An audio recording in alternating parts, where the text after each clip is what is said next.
By the way, I forgot, in the middle of all this, you know, it is Hollywood Awards season. It is. And you know, the nominees are already out, not only for just movies, under the category of Outstanding Act of Chutzpah by a government agency. And they are.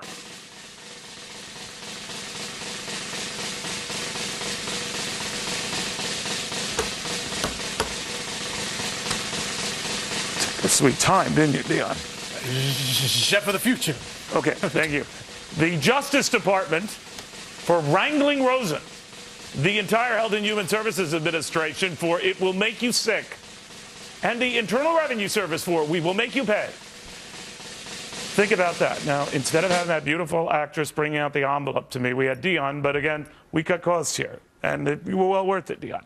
But we are already here with the winner.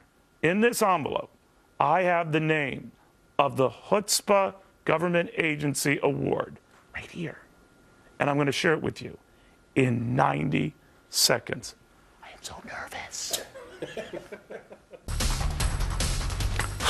It's about time you came back, because I've been waiting. Now, as promised, this year's Golden Globe, or should I say Golden Fleece winner, remember the category, Outstanding Act of Chutzpah on the part of a government agency.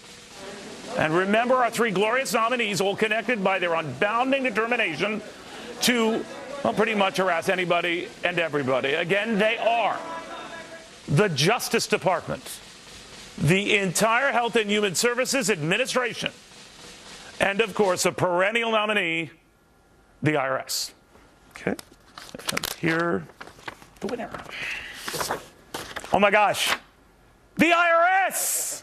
For dare asking the American people for a bigger budget after a litany of abuses last year, including targeting conservative groups and eventually pretty much anyone with the term Tea or Tea Party in its name. Now, accepting the award for an agency that went way beyond its duty and calling, and gosh, even its legal limits, its new commissioner, John Koskinen. Okay, we're having a little bit of fun here. But that kind of drop jaw reaction was pretty much what Republicans were giving the new IRS chief when he was making his money pitch today to Molly Henneberg, who took it all in today. Molly. Neil, you are hilarious. The Chutzpah Award. Crack me up. There we go. You are such amazing. Yes, and Koskinen was making some phone calls today to lawmakers on Capitol Hill who might be sympathetic, including the top House Democrat on the Ways and Means Committee, Sandy Levin. John Koskinen, sworn in as IRS commissioner on Monday, says the agency's budget is the, quote, most intractable problem he faces as he takes over, and suggests that Congress needs to allocate more money, in part to help the IRS implement the massive Obamacare law.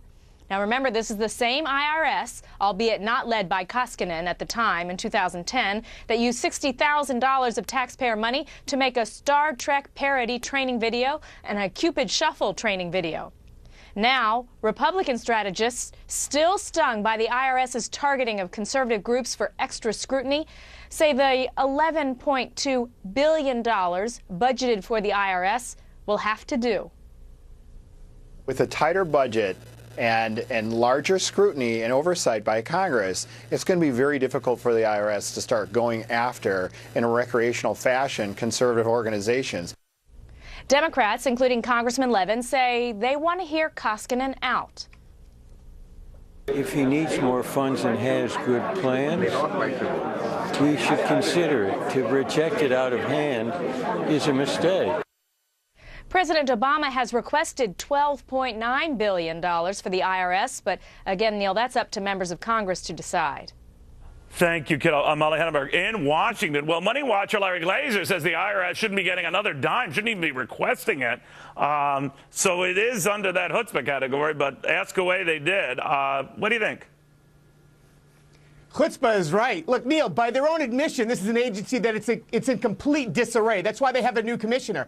Yet, despite the $11 billion budget that they already have, 100,000 employees, they can't make do and live within their own means, something we have to do every single day. You know, it's a complete slap in the face for anybody that gets up early every day, like my plumber. He works from dawn until dusk, fixing frozen, busted pipes every day. Why? So he can dig deeper into his pocket to pay more to the IRS to fund a bigger budget so that the secret police can show up at his door and ask for more money. You know, the timing could not be worse. They have yet to restore their confidence and to demonstrate to the American people this is an agency that can be trusted with the budget that they have, never mind more money. And I think that's the issue here. They've got to fix what they have before they ask for additional funding, and that has not happened yet. I do like the plumber analogy, though. I think it's apropos here. But I'm wondering, the IRS is saying, look, we've got all these added responsibilities, the healthcare thing, and our budget doesn't reflect that. We've got these things.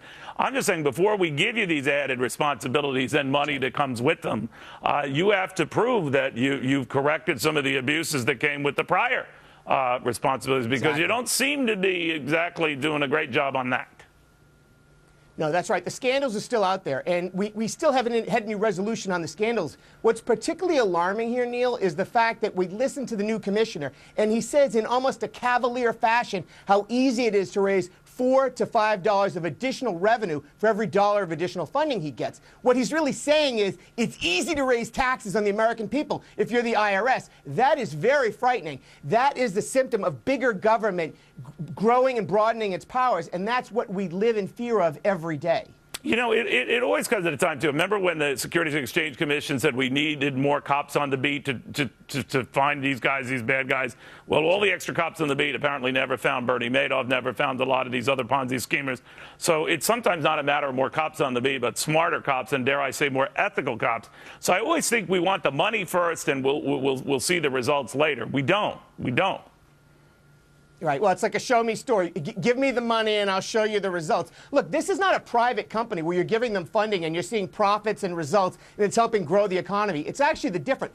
The more money that goes into the IRS, it's money that's coming out of the broad economy. It's detracting from future growth. Show me an example of how this is going to grow the American public and put people to work and grow the economy, and then we'll give them the funding. And you won't find that example. Larry, I just wanted on the record for anyone in the IRS watching that you are critical of this, and you are the guy who says don't give them another dime. Moi, I mean, I'm just saying. When they show up at my house. Yeah, there we go. You I'm look at hug IRS whatever you want. I'm just saying. It's just Larry. It's all Larry. Thank you, my friend. Well, they call him